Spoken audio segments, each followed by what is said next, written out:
Steady flow energy ઇક્વેશનની engineering એપ્લિકેશનમાં આપણે nozzle, ડિફ્યુઝર અને બોઇલર આ ત્રણ વિશે લાસ્ટ લેક્ચરમાં આપણે વાત કરી. હવે આપણે આગળ જઈ રહ્યા છીએ હાઇડ્રોલિક ટર્બાઇન અથવા તો વોટર ટર્બાઇન વિશે. તો ટર્બાઇન એ શું છે? તો કે ટર્બાઇન એટલે જેની અંદર મિકેનિકલ એનર્જી ઉત્પન્ન થતી હોય એ ડિવાઇસને શું કહેવાય? ટર્બાઇન કહેવાય. પણ હાઇડ્રોલિક ટર્બાઇન એટલે જેમાં આપણે વોટર એનર્જીમાંથી મિકેનિકલ એનર્જી કન્વર્ટ થતી હોય. હાઇડ્રોલિક એટલે વોટર એનર્જીમાંથી આપણું આઉટપુટ જો મિકેનિકલ એનર્જી કન્વર્ઝન હોય તો એ ડિવાઇસને કહેવાય હાઇડ્રોલિક ટર્બાઇન. અને એ જે મિકેનિકલ એનર્જી ઉત્પન્ન થાય છે એ મિકેનિકલ પાવર છે એ જનરેટરની અંદર સપ્લાય કરી આપણને ઇલેક્ટ્રિસિટી મળે છે. હવે સ્ટેડી ફ્લો એનર્જી ઇક્વેશનનું જે બેઝિક ઇક્વેશન છે તે u1 plus p1v1 plus z1g plus c1 square by 2 plus q is equal to u2 plus p2v2 plus z2g plus c2 square by 2 plus w. હવે hydraulic ટર્બાઇનમાં આપણે heat સપ્લાયડ q આપવો પડતો નથી, heat એનર્જીની કાંઈ રિક્વાયરમેન્ટ જ નથી, એટલે હાઇડ્રોલિક ટર્બાઇનના કેસમાં q બરાબર 0. આપણે વાત કરી કેમ કે ટર્બાઇનમાં આપણને પાવર મળે છે. જો આપણને સિસ્ટમ દ્વારા વર્ક મળતું હોય તો જે વર્ક છે એ કેવું આવે? પોઝિટિવ આવે, એટલે w is equal two plus w. અને આપણે જે રનર જે છે, રનરની ટોટલ જે સ્પીડ છે, ટોટલ સ્પીડ કોન્સ્ટન્ટ રહે છે, એટલે આ કેસમાં એને ઇન્ટરનલ એનર્જી જે છે u1 અને u2 એ કેવી રહેશે? કોન્સ્ટન્ટ રહેશે, એટલે બંને બાજુથી કેન્સલ થઈ જશે. તો આ વેલ્યુ સ્ટેડી ફ્લોના સ્ટાન્ડર્ડ ઇક્વેશનમાં મૂકીએ તો આપણું હાઇડ્રોલિક ટર્બાઇન માટેનું ઇક્વેશન બને p1v1 plus z1g plus c1 square by 2 is equal to p2v2 plus z2g plus c2 square by 2 plus w. હવેનું જે ટર્બાઇન છે એ સ્ટીમ અથવા તો ગેસ ટર્બાઇન છે. તો બંનેમાં ડિફરન્સ શું? તમને એમ થાય કે હાઇડ્રોલિક ટર્બાઇન અને ગેસ ટર્બાઇન બેમાં પ્રોડ્યુસ તો મિકેનિકલ પાવર જ થાય છે, પણ બેનો ડિફરન્સ એ છે કે જો મિકેનિકલ પાવર આપણે પાણીમાંથી મેળવતા હોય અથવા તો વોટર એનર્જીમાંથી મિકેનિકલ એનર્જીમાં જો કન્વર્ઝન થતું હોય તો એ ટર્બાઇનને કહેવાય હાઇડ્રોલિક ટર્બાઇન. પણ જો સ્ટીમ અથવા તો ગેસમાંથી આપણને મિકેનિકલ પાવર મળતો હોય, મિકેનિકલ એનર્જી જે છે એ સ્ટીમ અથવા તો ગેસમાંથી કન્વર્ઝન થતું હોય તો એ ટર્બાઇનને કહેવાય ગેસ ટર્બાઇન. આગલા કેસની જેમ આ કેસમાં પણ જે આપણો મિકેનિકલ પાવર જે પ્રોડ્યુસ થઈ છે એ મિકેનિકલ પાવર જનરેટરની મદદથી આપણને ઇલેક્ટ્રિસિટી પ્રોડ્યુસ કરવામાં યુઝ થાય છે. આનું જે ફંક્શન છે, ફંક્શન એવું છે કે it is the device for producing work output from a flow of fluid which is expanding from high pressure to low pressure. High પ્રેશરમાંથી જે સ્ટીમ અથવા તો જે ગેસ આવે છે એને લો પ્રેશરે કન્વર્ટ કરી આપણને જે વર્ક મળે છે એના માટે આપણે ગેસ ટર્બાઇનનો ઉપયોગ કરીએ. હવે steady flow energy equation u1 plus p1v1 plus z1g plus c1 square by 2 plus q is equal to u2 plus p2v2 plus z2g plus c2 square by 2 plus w. જ્યાં u1 અને u2 એટલે section 1 અને section 2 પાસે internal energy, p1 અને p2 એટલે section 1 અને section 2 પાસેનું pressure, v1 અને v2 એટલે સેક્શન 1 અને સેક્શન 2 પાસેનું વોલ્યુમ, z1 અને z2 એટલે સેક્શન 1 અને સેક્શન 2 પાસે એની ઊંચાઈ, g એટલે ગુરુત્વ પ્રવેગ ગ્રેવિટેશનલ કોન્સ્ટન્ટ, c1 અને c2 એટલે સેક્શન 1 અને સેક્શન 2 પાસે એની ફ્લુઇડ વેલોસિટી, q એટલે હીટ સપ્લાયડ અને w એટલે વર્ક આઉટપુટ. હવે આગલા કેસની જેમ આ કેસમાં પણ q જે હીટ સપ્લાયડ છે, હીટ સપ્લાયડની કાંઈ જરૂર પડતી નથી, અથવા તો હીટ સપ્લાયડ થતું હોય તો પણ એ નિગ્લિજિબલ હોય, એટલે આપણે qની વેલ્યુ આ કેસમાં 0 લેશું. વર્ક જે છે તો તમને ખબર જ છે કે ટર્બાઇનની અંદર આપણને મિકેનિકલ પાવર મળે છે. મિકેનિકલ પાવર મળે છે એટલે સિસ્ટમ દ્વારા વર્ક ઉત્પન્ન થયું, એટલે wની કિંમત છે પ્લસ w આવશે. આ કેસમાં z1 અને z2 આ બેની વેલ્યુ ઓલમોસ્ટ સેમ જ હોય છે, જાજો ડિફરન્સ રહેતો નથી, એટલે એમાં જે પોટેન્શિયલ એનર્જીમાં જે ચેન્જીસ છે એ કેવા રહેશે?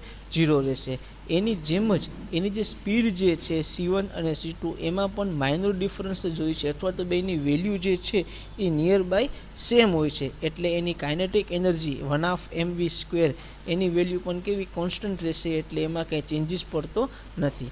આ વેલ્યુ આપણે સ્ટેડી ફ્લો એનર્જી ઇક્વેશનમાં મૂકીએ તો શું આવશે, તો કે તમે જોઈ શકો છો કે અહીંયા U1 + P1 V1 ના બદલે H1 છે. શું કામે? કારણ કે U1 એટલે ઇન્ટરનલ એનર્જી અને P1 V1 એટલે ફ્લો વર્ક. આ બેનું જે સમેશન જે છે, સમેશનને શું કહેવાય? એન્થાલ્પી કહેવાય. Enthalpy is a summation of two property, internal energy and flow work. એટલે અહીંયા આપણે લખ્યું છે mh1 = mh2 + W.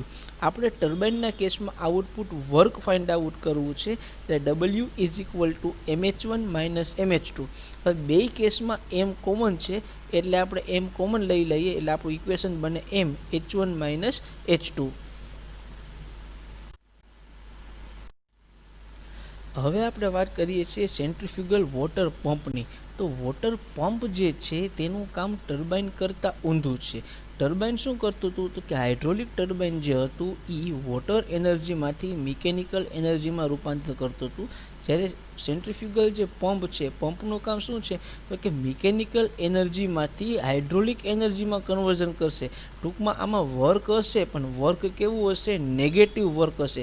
આપણે સિસ્ટમ ઉપર વર્ક કરવું પડશે, એને શું કહેવાય? સેન્ટ્રીફ્યુગલ પંપ કહેવાય.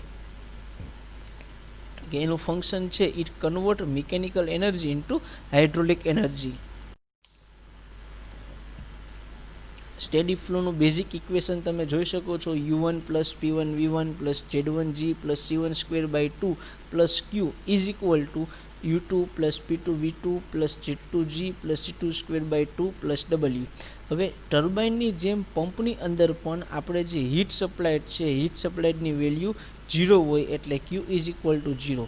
પણ ટર્બાઇન કરતાં વર્કમાં અહીંયા ઊંધું આવશે. ટર્બાઇનમાં શું હતું કે ટર્બાઇનમાં સિસ્ટમ દ્વારા વર્ક પ્રોડ્યુસ થતું હતું, એટલે Wની વેલ્યુ આપણે +W લેતા હતા. પણ પંપના કેસમાં આપણે સિસ્ટમ ઉપર વર્ક કરવું પડશે, વર્ક આપણે ઇનપુટ કરશું, એટલે આપણું જે વર્ક છે, વર્ક કેવું આવશે? નેગેટિવ આવશે. હવે જેવી રીતના હાઇડ્રોલિક ટર્બાઇનમાં ઇન્ટરનલ એનર્જી કોન્સ્ટન્ટ હતી, એમાં કંઈ ચેન્જ નહોતો થતો, એવી જ રીતના સેન્ટ્રીફ્યુગલ પંપમાં પણ ઇન્ટરનલ એનર્જી જે છે એ કોન્સ્ટન્ટ રહેશે. એટલે આપણું જે ઇક્વેશન છે એ આવશે P1 V1 + Z1G + C1²/2 = P2 V2 + Z2G + C2²/2 - W.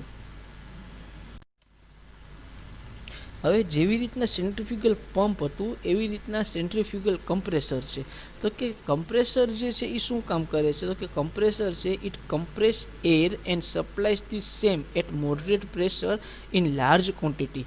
જે પંપ જે હતું ને, પંપ એ જનરલી લિક્વિડ માટે યુઝ થાય, જ્યારે કમ્પ્રેસર જે છે, કમ્પ્રેસરનો ઉપયોગ આપણે એર અથવા તો ગેસ માટે કરીએ છીએ. સ્ટેડી ફ્લો એનર્જી ઇક્વેશન હવે તમને યાદ રહી જ ગયું હશે કે U1 + P1 V1 + Z1G + C1²/2 + Q = U2 + P2 V2 + Z2G + C2²/2 + W. બધા કેસની જેમ આ કેસમાં પણ અહીંયા હીટ સપ્લાયડ 0 થતું નથી. કમ્પ્રેસરની અંદર થોડીક હીટ જે છે એ લોસ્ટ થાય છે. અમુક કેસમાં એ માઇનર હોય તો તમે 0 લઈ શકો છો, પણ આપણે એને અહીંયા નેગેટિવ તરીકે લીધી છે. સેમ વસ્તુ કમ્પ્રેસ કરવા માટે તમારે ક્યાંક એનર્જી આપવી પડે. એનર્જી આપો છો એટલે વર્ક સપ્લાયડ કેવું આવશે? માઇનસ આવશે, -W. હવે Z1 અને Z2ની વેલ્યુ ઓલમોસ્ટ સેમ હોય, એટલે Z1 અને Z2 બંને બાજુથી નિગ્લિજિબલ થાય, કે જેથી તમને એની જે પોટેન્શિયલ એનર્જીમાં જે ડિફરન્સ છે એમાં કંઈ ચેન્જીસ મળે નહીં. પોટેન્શિયલ ડિફરન્સ કેવો રહીએ? 0 રહીએ. એટલે આપણું ઇક્વેશન બને H1 + C1²/2 - Q = H2 + C2²/2 - W. જ્યાં H1 એટલે U1 + P1 V1 અને H2 એટલે U2 + P2 V2. આવી જ રીતના સેન્ટ્રીફ્યુગલ કમ્પ્રેસરની જેમ રેસિપ્રોકેટિંગ કમ્પ્રેસર એટલે જે કમ્પ્રેસરની જે મોશન છે એ ટુ એન્ડ ફ્રો પ્રકારની મોશન હોય અથવા તો જેમાં પિસ્ટન સ્લાઇડ થતું હોય એવી મોશનને રેસિપ્રોકેટિંગ મોશન કહેવાય અને એ કમ્પ્રેસરને રેસિપ્રોકેટિંગ કમ્પ્રેસર કહેવાય. એનું ફંક્શન તમે જોઈ શકો છો. It draws in air from atmosphere and supplies at considerable higher pressure in small quantity. આપણે કોઈ પણ એર હોય એરને આપણે એર કે જેનું એટમોસ્ફિયરિક પ્રેશર છે અરાઉન્ડ 1 બાર અથવા તો પરફેક્ટ વેલ્યુ તમે કહો તો 1.01325 બાર, એનું તમે હાયર પ્રેશરે કમ્પ્રેસ કરવા માટે આ કમ્પ્રેસરનો ઉપયોગ થાય છે. સેમ વસ્તુ એનું બેઝિક ઇક્વેશન એટલે u1 plus p1v1 plus z1g plus c1/2 plus q is equal to u2 plus p2v2 plus z2g plus c2/2 plus w. Centrifugal કમ્પ્રેસરની જેમ જ હીટ સપ્લાયડ અને વર્ક ડન બંને નેગેટિવ આવશે, પણ અહીંયા c1 c2 કાઇનેટિક એનર્જી 0 અને પોટેન્શિયલ એનર્જી પણ 0 આવશે. એટલે આપણું ઇક્વેશન બનશે h1 q is equal two h2 w.